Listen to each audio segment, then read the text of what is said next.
오늘은 광복 76주년이 되는 날입니다. 광복절은 우리나라가 일본으로부터 광복된 것을 기념하는 특별한 날입니다. 또한 대한민국 정부 수립을 경축하는 날이기도 합니다. 오늘은 이런 뜻깊은 날인데 우리나라는 얼마나 혼란스러운지 알 수 없습니다. 일부 지자체는 태극기 대신에 한반도기를 개양했습니다. 이 시간에 수많은 보수단체들이 도심지에서 집회를 열고 있고, 제도전 연휴를 맞아서 관광객들이 16만 명이나 몰린 그런 휴리를 보내고 있고, 또 대선 후보들은 여야 가릴 것 없이 서로가 서로를 비방하면서 내가 이 나라를 이끌어갈 지도자라고 주장을 하고 있고, 심지어는 교회들과 목회자들도 양분되어서 서로를 공격하고 다툼을 벌이는 그런 상황에 있습니다. 우리에게는 지도자가 필요합니다. 이 혼란스러운 나라를 바르게 세우고 이끌어갈 지도자가 필요합니다. 오늘 제가 읽어드린 본문은 혼란스러운 이스라엘을 바르게 세우고 새롭게 한 지도자에 대한 이야기입니다. 그는 국민들을 하나님에게로 돌아오게 했습니다. 그는 선지자 시대와 말씀 시대를 열었습니다. 그는 국민들을 위해 기도하기를 쉬지 않았습니다. 그는 잃어버린 법궤를 찾아왔습니다. 그는 주적을 물리치고 잃어버린 성읍들을 다시 찾아왔습니다. 그는 암울한 사사시대를 마감하고 왕정시대를 열었습니다. 정말로 이스라엘 역사에 큰 획을 그은 지도자가 아닐 수가 없습니다. 그 지도자의 이름은 사무엘입니다. 우리나라도 사무엘과 같은 지도자가 필요합니다. 대한민국의 암울하고 혼란한 이 시대를 마감하고 새로운 새 시대를 열어갈 지도자, 대한민국 역사에 큰 획을 그을 지도자가 필요합니다. 하지만 위대한 지도자는 어느 날 갑자기 하늘에서 떨어지는 것이 아닙니다. 길러지고 양육되어지는 것입니다. 교육은 백년대계라는 말이 있지 않습니까? 먼 장래를 내다보고 가르치고 길러야 사무엘과 같은 위대한 지도자가 나올 수 있는 것입니다. 지난주일 우리는 우리 교회 설립 59주년 기념 예배를 드렸습니다. 사사시대를 책임진 레위인들이 자신들에게 주어진 사명을 감당하지 못해서 이스라엘이 무너졌다는 그런 내용. 오늘날 영적 레위인은 바로 우리 교회, 우리 성도들이라는 내용, 그리고 우리 총파중앙교회 사명은 레위인으로서 지도자를 길러내는 일이라는 이런 내용들을 함께 나누었습니다. 지도자를 길러내는 일이 우리 교회의 사명임을 되돌아본 시점에서 오늘 본문 말씀은 우리에게 귀한 깨우침을 주는 말씀이라고 할 수 있습니다. 사무엘은 누군가? 이스라엘을 회복해 하는 이 지도자 사무엘은 서원기도로 태어난 사람입니다. 불임 여성이었던 한나, 그가 하나님 앞에 기도합니다. 하나님, 제게 아들을 주시면 그 아들을 주의 종으로 바치겠습니다. 이런 서원기도로 태어난 아들이 사무엘입니다. 지난주에도 미국에서 목회하고 있는 친구 목사님이 전화를 하셔서 이런저런 이야기를 나누면서 시간을 좀 보냈습니다. 그 목사님이 서원기도로 태어난 아들입니다. 목사님의 어머님은 전도사님이셨는데 결혼한 후에 오래도록 아이가 들어서지 않아서 이 어머니가 하나님 앞에 서원기도를 했답니다. 하나님, 아들을 주시면 제가 그 아이를 주의 종으로 바치겠습니다. 그렇게 어머니의 서원기도로 태어나서 목사가 되었고, 지금 미국에서 목회를 정말 열정적으로 얼마나 잘 하는지 알 수 없습니다. 그래서 제가 늘 그 목사님을 옆에서 지켜보면서 서원기도로 태어난 아들은 좀 다르긴 다르구나, 그런 생각들을 할 때가 많이 있습니다. 사무엘은 그렇게 어머니의 서원기도로 태어난 아들이었었습니다. 그러면 사무엘을 위대한 지도자로 길러낸 이 부모들은 도대체 어떤 사람들인가? 이 부모들은 믿음의 사람들이었고 특별히 예배를 소중히 생각했던 사람들이었습니다. 사무엘의 아버지는 엘가나라는 사람이고 어머니는 한나라는 사람입니다. 이들 부부가 신앙생활, 믿음 생활을 잘했는데 그 중에서도 특히 예배를 중요하게 여겼던 사람들이었었습니다. 본문 3절을 보면 이 사람이 매년 자기 성읍에서 나와서 실로에 올라가서 만군의 여호와께 예배하며 제사를 드렸는데 라는 구절이 있습니다.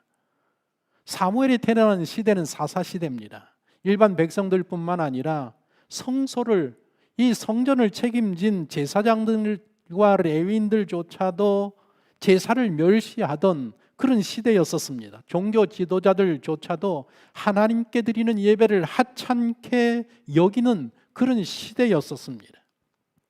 그런 시대에 사무엘의 부모님들은 예배를 귀하게 여겼습니다.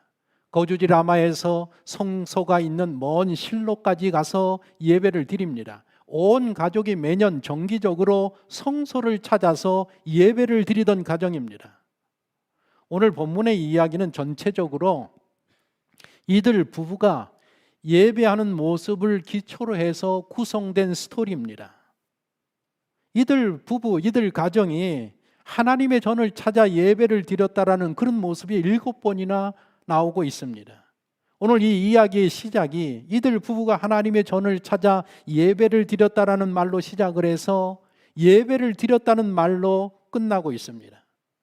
사사시대 이스라엘 백성들 대부분의 가정이 예배가 무너져 있었지만 이 사무엘의 가정은 예배가 살아 있었습니다. 사무엘은 그렇게 예배를 소중히 여기는 부부로부터 태어났고 예배를 귀하게 여기는 가정의 분위기에서 자라났습니다. 우리 자라나는 자녀들은 가정의 분위기가 대단히 중요합니다. 가정이 중요하게 여기는 그것을 자녀들이 중요하게 여기게 되어 있습니다. 예배를 중요하게 여기면 예배를, 여행을 중요하게 여기면 여행을, 그리고 노름을 중요하게 여기는 분위기면 노름을, 그리고 다툼과 싸움이 잦은 그런 가정의 분위기면 자녀들도 그렇게 되기 쉽습니다. 이스라엘 역사에서 성막과 이 언약궤가 처음 자리 잡은 곳이 실로입니다. 시내 산에서 성막을 만들라고 말씀을 하셨고 광야에서 40년 움직이고 있었지만 실제적으로 이스라엘 역사에서 최초로 자리 잡은 성막터가 어딘가 하면 바로 실로입니다. 실로의 자리를 잡고 200년 동안 실로는 이스라엘 역사에서 가장 중요한 예배의 장소가 됩니다. 실로는 지도를 보면 지리적으로 흩어져 있던 12지파들이 모일 수 있는 정가운데에 위치한 곳이 실로입니다. 동서남북 이 도로가 연결되어 있는 주요 지역이고 어디서든지 백성들이 그 도로를 따라서 성전에 찾을 수 있는 곳에 위치했습니다. 예루살렘으로부터 약 북쪽에 30km의 미터 지점에 있는 곳이 이 실로입니다. 그곳에 성소가 있습니다. 여러분들이 유튜브에 들어가서 실로를 검색해 보시면 성지순례를 다녀온 많은 분들이 실로에 대한 이 영상들을 굉장히 많이 올려놓았습니다. 아마 도움이 많이 되실 겁니다. 사무엘 가족이 매년 정기적으로 예배를 드리러 실로로 올라가는 일은 쉬운 일이 아니었을 것입니다. 어린 자녀들을 동반해서 올라갈 때에 그 시대에 자동차가 있었겠습니까? 마차를 타고 다녔겠습니까? 아마도 기껏해야 나귀 한 마리에 많은 짐을 싣고 온 가족이 그 먼 거리를 걸어갔을 것입니다. 얼마나 귀한 과정입니까? 오늘날 승용차로 교회 앞마당까지 와서 주차할 수 있는 그런 예배드리기 너무 좋은 시대에 우리는 살고 있습니다. 그러나 예배드리러 이 좋은 환경 속에서도 예배드리는 것이 무너져 있는 이런 시대라 말입니다. 그런데 그 어려운 시대에 그렇게 먼 거리를 어린아이를 동반하고 온 가족이 예배드리러 먼 길을 오고 간다라는 것, 도보로 간다라는 것을 생각해 보십시오. 사무엘은 그런 가정에서 태어났습니다. 그리고 그의 어머니는 자녀 교육을 중요하게 여겼던 어머니였었습니다. 마침 지난주에 1970년대 미국으로 이민을 가서 성공을 한 가정이 자녀 교육법에 대해서 쓴 책을 제가 읽게 되었습니다. 일찍 이민을 가서 두 딸을 어려운 상황 가운데서도 의사와 변호사로 키워낸 부모님이 쓴 책입니다. 내용 중에 보니까 이런 내용이 있었습니다. 아이의 친구를 관리해라. 부모에게 조언하는 내용입니다. 이렇게 이야기합니다. 부모는 아이들의 미래의 모습이기도 하다. 자녀의 친구들을 알기 전에 그들의 부모를 먼저 알아라. 당신의 아이들이 만나는 친구와 그 부모에 대해 가능한 한 많은 것을 알아내기 위해 노력해라. 그런 다음 교육을 소중히 여기는 가정의 아이들과 당신의 자녀가 어울리도록 도와주라. 우리는 우리의 자녀들이 저절로 큰다라고 생각하는데 그렇지 않다라는 것입니다. 자녀를 잘 길러내기 위해서는 부모가 관심을 가져야 되고, 특별히 어떤 친구와 어울리는지, 그리고 그 친구의 부모들은 어떤 부모인지, 그들의 가정은 어떤 분위기인지를 그것을 잘 알아야 된다라는 것입니다. 사무엘의 어머니 한나는 자녀 교육을 소중히 여기는 어머니였었습니다. 사무엘을 출산한 후부터 어머니 한나는 사무엘 교육에 집중하는 모습을 우리들에게 보여주고 있습니다. 본문 21절, 22절을 보시면 그 사람 엘가나와 그의 온 집이 여호와께 매년제와 서원제를 드리러 올라갈 때에 오직 한나는 올라가지 아니하고 그의 남편에게 이르되 아이를 젖대거든 내가 그를 데리고 가서 여호와 앞에 뵙게 하고 거기에 영원히 있게 하리이다 하니, 이 내용은 매년마다 온 가족이 예배를 드리러 갔는데 사무엘을 낳고 난 후에, 출산하고 난 후에 한나가 남편 엘가나에게 내가 이 아이를 하나님 앞에 바칠 때까지는 매년 올라가는 예배에 올라가지 않겠습니다 라고 허락을 구하는 그런 구절입니다. 불교에 동자승이라고 있습니다.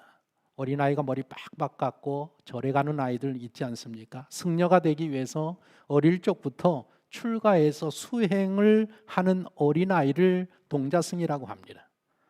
사무엘도 어머니의 소원 기도로 동자승과 같은 템플보이라고 하는데, 성전에서 일하는 아이, 템플보이가 되어야 했던 아이입니다.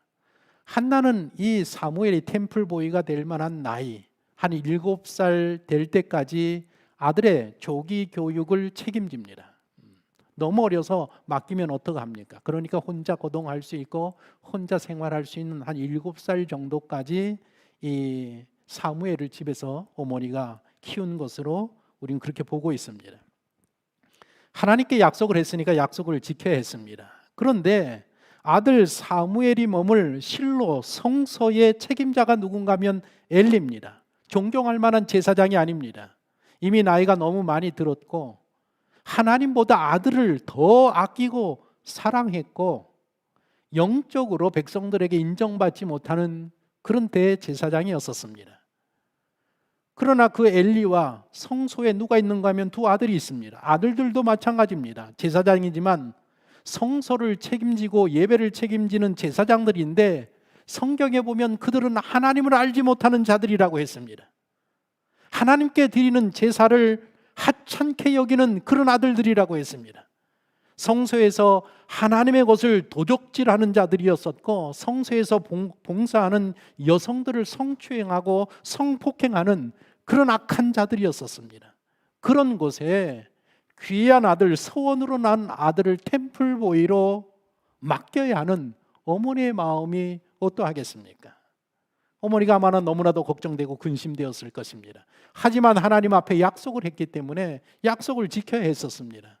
아들이 템플보이가 되기 전에 하나님에 대한 확고한 신앙을 심어주기 위하여서 이 아들이 확고하게 하나님에 대해서 알지 않으면 안 된다라는 생각을 가지고 시간을 아끼면서 최선을 다하여서 자녀 교육에 집중하는 모습을 우리들에게 보여주고 있습니다.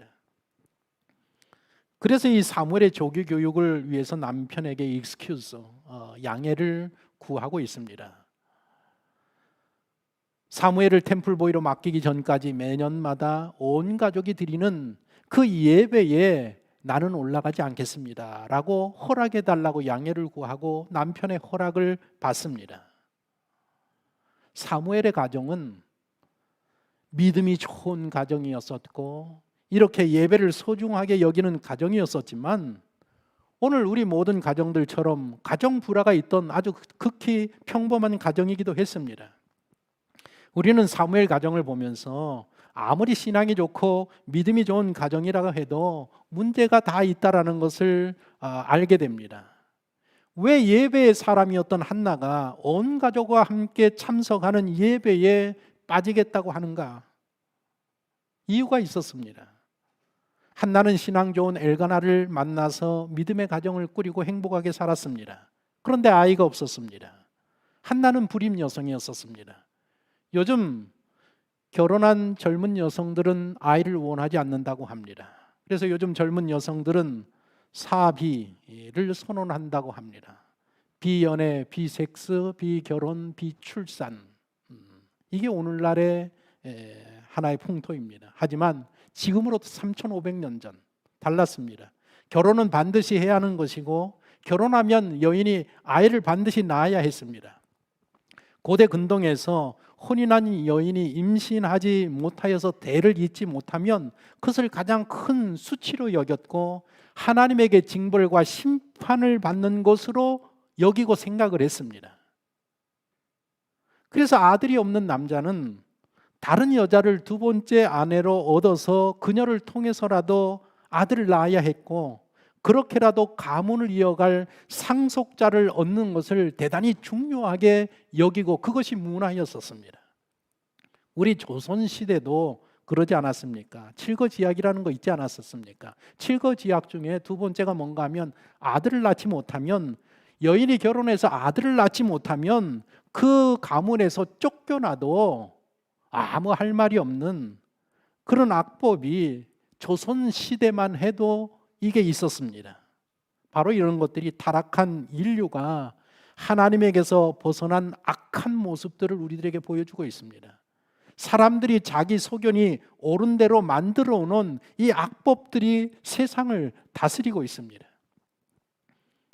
믿음의 사람들이었던 이 부부, 자녀 문제에 관해서는 아브라함과 사라처럼 해결하고 맙니다. 둘째 부인을 들여서 대가 끊어지지 않는 방법을 선택을 합니다. 그렇게 엘가나에게 두 번째 부인이 생기게 되는데 그녀가 분인나였습니다. 그런데 이 분인나가 악처라 말입니다. 믿음의 가정에 이 악처 분인나가 들어오고 맙니다. 둘째 부인을 통해서 자녀를 얻게 되는데 그런데 행복한 가정이 무너지고 맙니다. 가정 불화가 끊이지 않는 가정이 되고 맙니다. 이들 가정이 신앙의 가정, 믿음의 가정, 사사시대에 예배를 고수하고 있었던 가정이라는 것을 생각하셔야 됩니다. 우리 믿음의 가정은 우리에게 생기는 문제를 하나님의 방법으로 해결해야지 사람의 방법으로 해결해서는 아니 됩니다. 사람의 방법으로 그 문제를 해결하면, 우리의 문제를 해결하면 그 문제가 해결되는 것 같지만 그로 인해서 더 큰 문제가 발생하게 됩니다. 아브라함 가정이 그랬고 엘가나 가정이 그렇습니다. 오늘 본문에서 한나의 불임의 문제는 하나님이 하신 일이라고 분명히 기록을 하고 있습니다. 여호와께서 그에게 임신하지 못하게 하시니 또 한 번 여호와께서 그에게 임신하지 못하게 하심으로 두 번씩이나 한나가 아이를 갖지 못하는 것은 하나님이 하신 일이라고 성경이 기록을 하고 있습니다. 지금 사사시대입니다. 암울한 시대입니다. 혼란한 시대입니다. 하나님을 떠난 시대입니다. 이 사사시대에 하나님은 하늘에서 한 가정을 찾고 계십니다. 이 암울한 시대를 끝낼, 이스라엘을 하나님에게로 돌아서게 할, 말씀의 시대를 새롭게 시작할 지도자를 배출할 한 가정을 하나님이 애타게 찾고 계셨습니다. 그 하나님의 눈에 들어온 가정이 어떤 가정이냐? 그 시대에 예배를 멈추지 않았던 엘가나 가정이 하나님 눈에 들어왔습니다.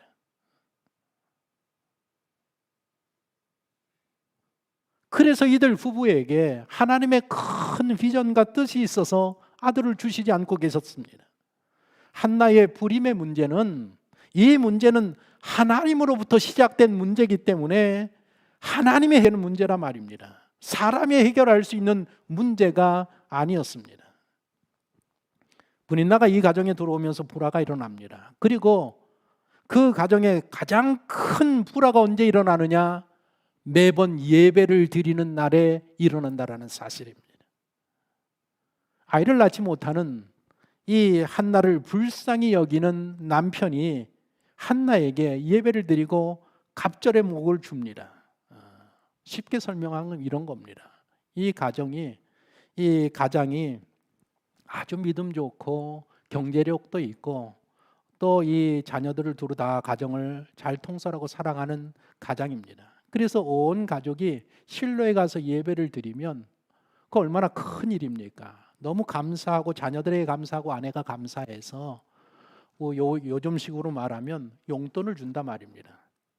용돈을 주는데 자녀들에게 한 사람씩, 분인나의 아들들에게 30만 원씩 용돈을 다 주고 딸들에게 30만 원 용돈을 잘 두고 분인나에게는 100만 원을 준단 말입니다.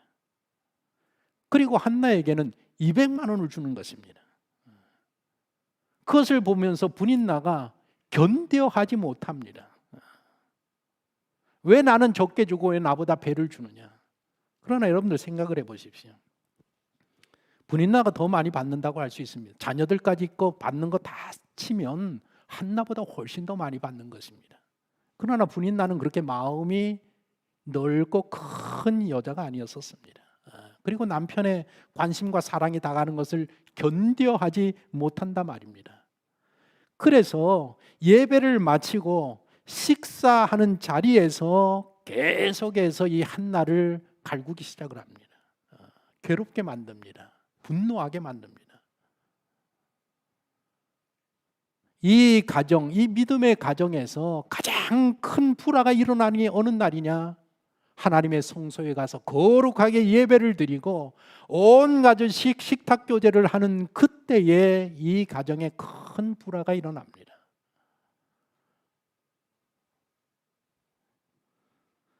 한나는 아들을 낳은 후에 또다시 예배 자리에 참여해서 마음이 상하기를 원치 않습니다. 가정에 큰 소란이 일어나기를 원하지 않습니다.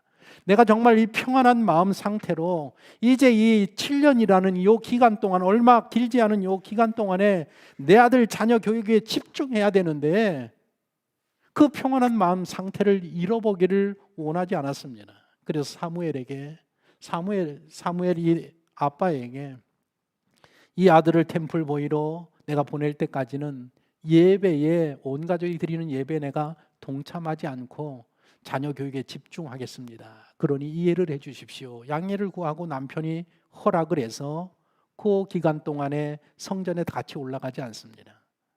일간의 가정에서 일어나는 일을 보면 하나님은 합력해서 선을 이루어 가시는 하나님이신 것을 우리는 분명히 알 수 있습니다. 한나를 괴롭히는 이 분인나는 이 믿음의 가정을 어떻게 하든지 무너뜨리는 그 악한 도구로, 사단의 도구로 사용되어지고 있다는 사실입니다. 그러나 하나님께서는 그 악한 일조차도 합력하여 선을 이루어 가시는 하나님의 모습을 우리는 발견하게 됩니다.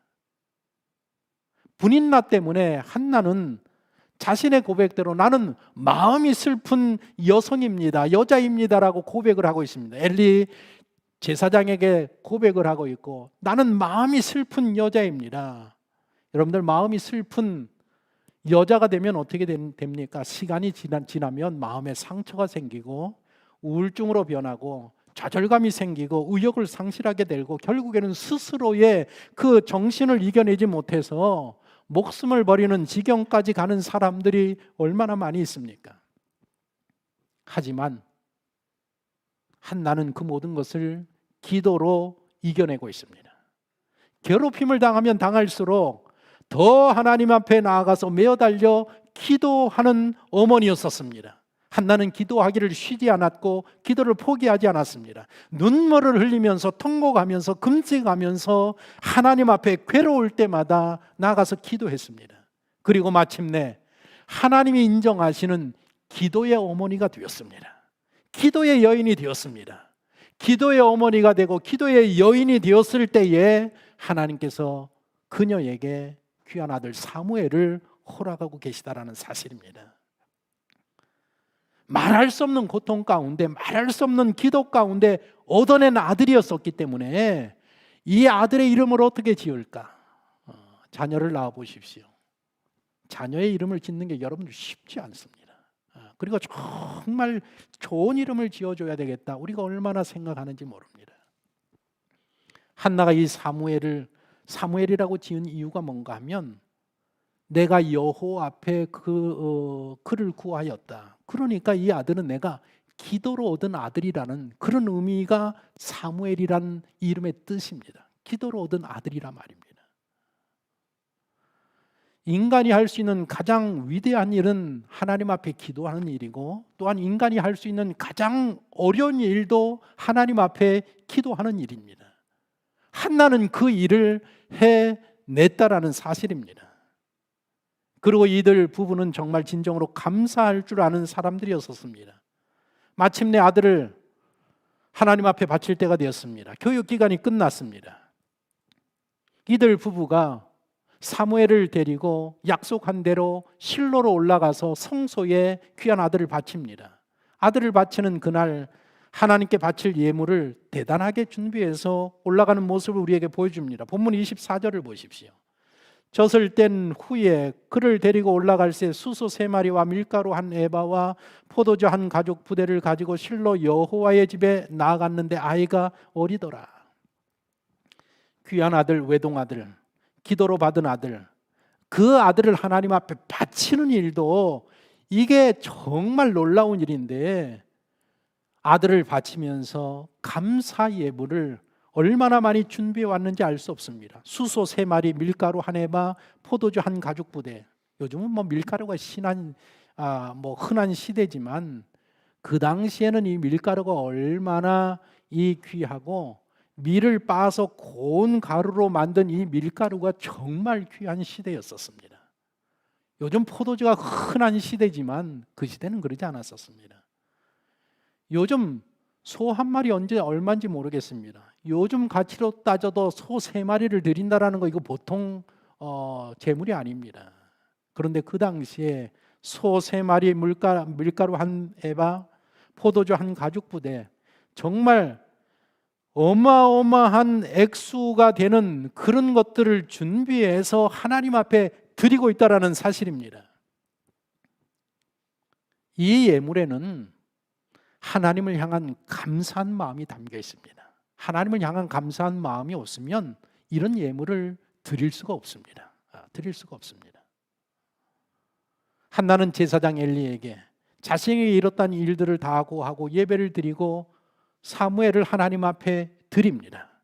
그 예배를 드리는 그날, 그 예배에서 한나가 하나님 앞에 기도한 내용이 사무엘상 2장에 기록되어 있습니다. 오늘 우리가 1장을 봤는데 돌아가셔서 2장을 보십시오. 2장을 보면 그날 사무엘을 드리면서 하나님 앞에 얼마나 감사한 마음을 가지고 자기의 서원을 지키고 있는 이 어머니의 기도가 기록되어 있습니다. 하나님께서는 그의 감사의 예물을 받으신단 말입니다. 너무나도 기뻐하십니다. 너무나도 흡족하십니다. 그래서 이 예배를 받으신 후에 엘가나와 한나에게 5명의 자녀를 하나님이 더 주십니다. 그리고 이 사무엘을 이스라엘의 역사에 큰 획을 긋는 지도자로 하나님이 세우시는 것입니다. 오늘날 유럽 사람들이 성지순례를 많이 가는데, 유럽 성지순례자들이 가장 많이 찾는 곳이 어딘가 하면 바로 사무엘의 무덤이라고 합니다. 예루살렘에서 한 5km인가 5마일인가 북쪽에 사무엘의 무덤이 있는데, 유럽 사람들은 가장 많이 이 사무엘의 무덤을 찾는다고 합니다. 우리나라는 교육열이 높기로 손꼽히는 나라입니다. 이 높은 교육열을 통해서 인재가 양성되어야 합니다. 그리고 인재 양성을 통해서 개인의 행복과 우리 공동체가 발전해 나가야 합니다. 특별히 21세기 지도자를 길러내는 교회를 사명으로 비전으로 알고 신앙생활하는 우리 청파중앙교회 성도들, 가정들은 우리의 자녀들을 지도자로 양성하는 그런 사명을 갖고 있는 교회고 가정입니다. 오늘 살펴본 엘가나 가정은 우리에게 깨달음을 주고 있습니다. 어떻게 하면 우리 가정에서 사무엘과 같은 나라와 민족을 새롭게 세울 수 있는 영적인 지도자들을 길러낼 수 있는가? 세 가지인데, 첫째는 예배가 살아있는 가정이 되어야 합니다. 예배가 얼마나 중요합니까? 사람이 예배를 통해서 자신의 아픔을 위로받고 상처가 치유되고 슬픔이 사라지는 것이 너무나도 당연한 일입니다. 그런데 한나를 보십시오. 그렇지 않을 수가 있습니다. 그녀의 아픔, 상처, 슬픔이 가장 극대화되는 순간이 언제인가 하면 예배를 드리는 날이었었습니다. 우리는 이 사실을 기억해야 합니다. 오늘날도 그런 일들이 우리에게는 발생하고 있습니다. 가장 상처받기 쉽고 남들에게 상처 주기 쉬운 것이 어디입니까? 예수님을 사랑하고 사랑으로 서로 사랑한다고 모인 사람들로 이루어진 이 교회, 그리고 이 예배를 통해서 많은 사람들이 상처를 받을 수 있고 받고 있습니다. 종교라는 게 얼마나 사람들에게 지대한 영향력을 미칩니까? 그런데 이 종교라는 것이 어떤 사람들에게는 그들에게 할 수 있는 최선의 행동을 하게 하지만 어떤 사람들에게는 그들이 할 수 있는 정말 최악의 행동을 하게 하는 것이 종교입니다. 믿음이고 신앙이라는 것입니다.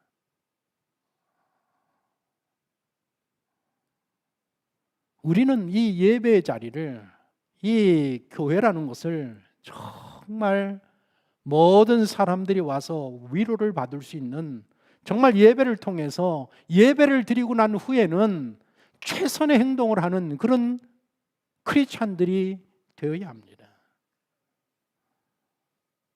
여러분들, 예배가 드려지고 있는 이 실로라는 성소를 보십시오. 실로에 있는 이 예배가 드려지는 성소를 보십시오. 그곳에서 한나라는 사람은 신령과 진정한 마음으로 예배를 드리고 눈물의 기도를 드리고 서원의 기도를 드리고, 그래서 아들을 얻고 그 아들이 이스라엘 역사의 큰 획을 긋는 지도자로 선택함을 받는 자리가 바로 그 예배 자리, 성소의 자리 실로였었습니다. 그런데 그 동일한 예배 장소 실로에서 엘리와 두 아들은 예배를 멸시하고 도적질을 행하고 음행을 저지르고, 그래서 그 실로에서, 그 성소에서 하나님의 저주를 받고 버림을 받고 있습니다. 동일한 장소에 동일한 예배를 드리는데 어떤 사람은 선택함을 받고 어떤 사람은 버림을 받고 있다는 것입니다. 우리의 환경이 어떤 상황일지라도 우리는 예배 드리기를 멈추어서는 아니 됩니다. 사무엘이라는 위대한 지도자는 어떤 상황 속에서도 예배 드리기를 포기하지 않는 그 귀한 가정에서 출현했다라는 사실을 기억하셔야 합니다. 두 번째로는 기도가 살아있는 가정이 되어야 합니다. 만일 한나가 기도하기를 멈추었다고 하면 어떻게 되었겠습니까? 사무엘이라는 지도자는 나올 수 없었을 것입니다. 아까도 말씀드렸듯이 인간이 할 수 있는 가장 위대한 일, 그리고 가장 어려운 일이 기도라고 하지 않았습니까? 하나님은 그래서 그 기도를 결코 외면하지 아니하십니다. 이 어린 사무엘의 눈에 비친 어머니의 모습은 어떤 모습이었었느냐? 늘 기도하는 모습. 눈을 뜨면 옆에서 기도하고 계신 어머니 모습. 놀다가 돌아보면 무릎 꿇고 기도하는 어머니의 모습을 늘 보면서 자란 아들이 사무엘입니다. 그리고 그 어머니가, 기도의 어머니가 자기의 이름을 사무엘이라고, 기도해서 낳은 아들이라고 이름을 그렇게 지었습니다. 어렸을 때에 여기저기 다니면서 어른들이 사무엘을 부릅니다. 사무엘아, 사무엘아 부릅니다. 사무엘아 부를 때마다 사무엘은 어떻게 들리는가 하면 기도로 낳은 아들아, 기도로 낳은 아들아, 어머니가 기도로 낳은 아들이라, 그렇게 들려지는 것입니다. 그렇게 기도하는 어머니의 모습을 보면서 자란 이 아들이, 이 지도자가 기도하는 지도자가 되지 않습니까? 이스라엘의 지도자가 되었을 때에 이스라엘 백성들 앞에서 이렇게 고백합니다. 나는 너희를 위하여 기도하기를 쉬는 죄를 여호와 앞에 결단코 범하지 아니하고 선하고 의로운 길을 너희에게 가르칠 것인지. 백성들에게 지도자가 돼서 뭐라고 이야기하는가 하면, 나는 너희들을 위해서 기도하기를 쉬는 죄를 범하지 아니하겠다. 기도 쉬는 것을 죄로 여길 정도로 기도하는 지도자가 되었고 기도하는 아들이 되었습니다. 어머니에게 늘 말씀 교육을 받은 그 말씀 교육이 몸에 배어서 나는 너희를 위해서 기도할 것이고 나는 너희를 위해서 말씀을 쉬지 아니하고 가르치는 그런 지도자가 될 것이라고 선언하고 약속하고 있단 말입니다. 누구의 영향력입니까? 기도의 어머니의 영향력 아닙니까? 하나님은 누구를 쓰시느냐? 기도하는 지도자를 쓰십니다. 그렇지 않습니까? 기도하는 지도자는 어떻게 생기느냐? 어머니의, 아버지의 기도하는 모습 속에서 기도를 배우게 됩니다. 우리 부모들이 가정에서 기도하는 부모가 되면 우리의 자녀는 기도하는 자녀가 되고 하나님 앞에 크게 쓰임받는 자녀가 되는 것입니다. 세 번째로, 무릎 교육이 살아있는 가정이 되어야 합니다. 지난주 제가 신문을 읽으면서 한 칼럼란에 퇴계 선생에 대한 가정에 대한 그런 칼럼이 실린 것을 제가 읽었습니다. 이런 이야기를 합니다. 퇴계 선생님은 생후 7개월 만에 아버지를 잃었고 홀 어머니 밑에서 자랐다고 합니다. 39세 된 홀 어머니가 눈꽃 뜰 새 없이 일하면서 자식들을 키웠습니다. 그런데 이 홀어머니가 뭐라고 자녀들에게 이야기를 가르치고 교육했는가 하면, 너희들 나가서 과부의 자식이라고 흉을 볼 수 있으니 남보다 100배나 열심히 노력을 해라. 그리고 지식뿐만 아니라 인성을 갖추는 그런 사람이 되어야 된다라고 이 어머니가 교육을 잘 시켰습니다. 그래서 이 퇴계 선생님은 어머니로부터 겸손, 공경, 배려, 배움에 대한 열정들을 어려서부터 교육받았습니다.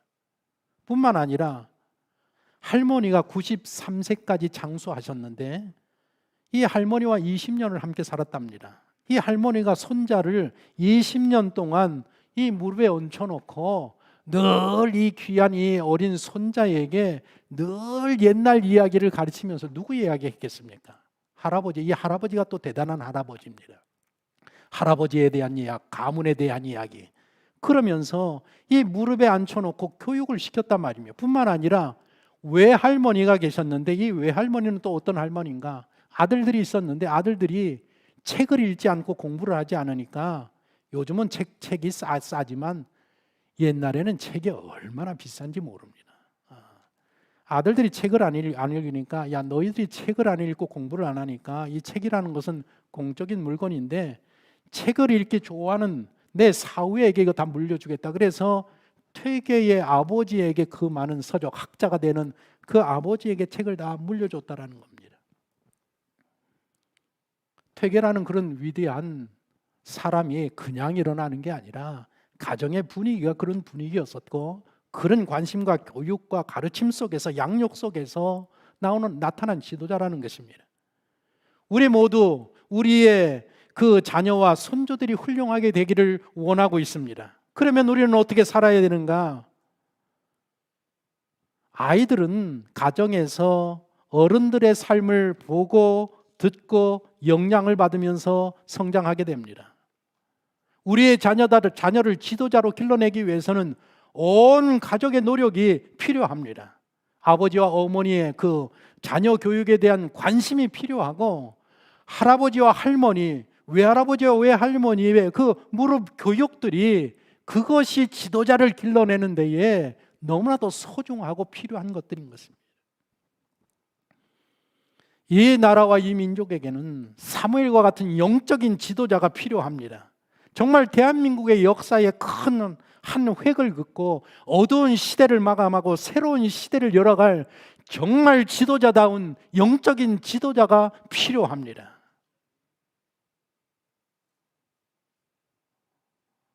사무엘처럼 이 나라를 새롭게 세워갈 그런 지도자가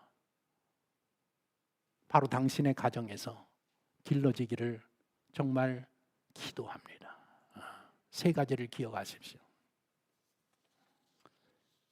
예배가 살아있어야 합니다. 기도가 살아있어야 합니다. 그리고 교육이 살아있어야 합니다. 당신의 가정을 통해서 정말 하나님이 예비하시고 기대하시는 세상을 새롭게 할 수 있는 지도자가 배출되어지는 영광이 함께 하시기를 예수 그리스도의 이름으로 축원합니다. 기도.